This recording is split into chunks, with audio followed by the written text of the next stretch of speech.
A day after US President Joe Biden announced his withdrawal, Vice President Kamala Harris surpassed the number of delegates she needed to claim the Democratic presidential nomination.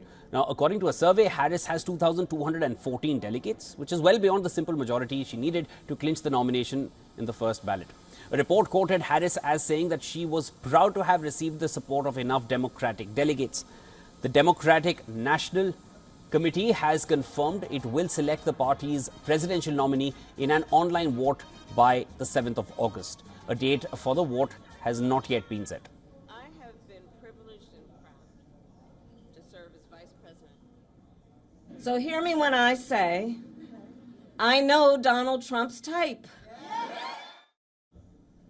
Harris visited the campaign headquarters in Delaware for a poll event yesterday and relished the opportunity to shine in her first stump speech since her failed bid in 2020. She launched a blistering attack on Republican presidential nominee Donald Trump, comparing him with predators and cheaters, and vowed to draw on her prosecution skills to go after him in the November election.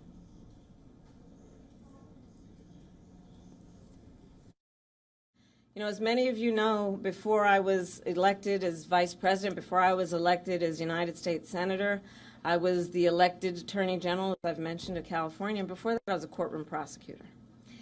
In those roles, I took on perpetrators of all kinds.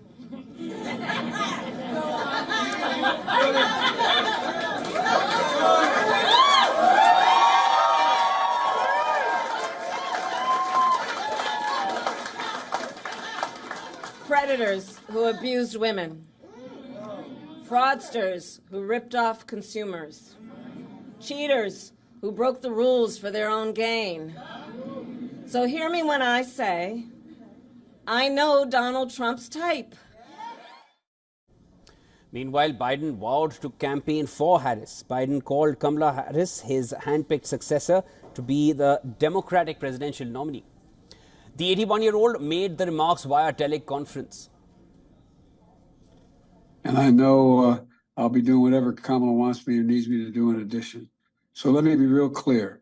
We're still fighting in this fight together. I'm not going anywhere.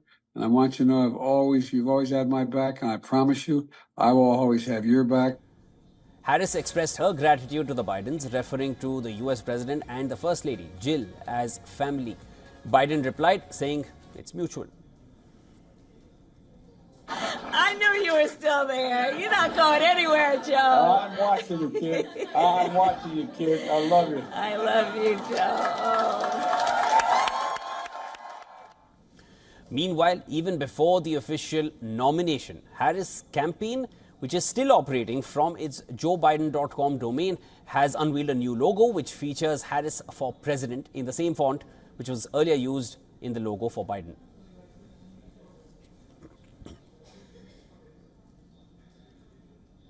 Of course, next questions arise. What will Kamala Harris' strategy be to tackle Donald Trump, who has gained a lot of momentum just in recent weeks? For that, Susan Tehrani sent us this report from New York. Let's listen in.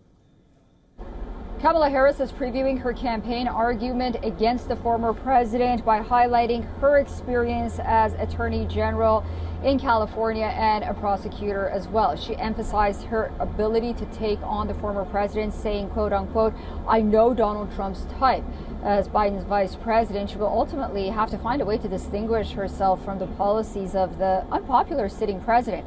How she'll be able to do that? Well, we'll soon find out. It's not just Donald Trump. Susan further explains the vice president's strategy to win over the Democratic delegations at the convention next month. Kamala Harris's campaign is gaining momentum with broad swaths of the Democratic base lining up to support her bid. No serious challenger has emerged, at least not yet, and her campaign has raised reportedly $81 million in the first 24 hours. The outpouring of support seems to demonstrate a united front behind Harris's candidacy, and also the significant financial advantage that she's been witnessing in the last 24 hours or so is also very telling.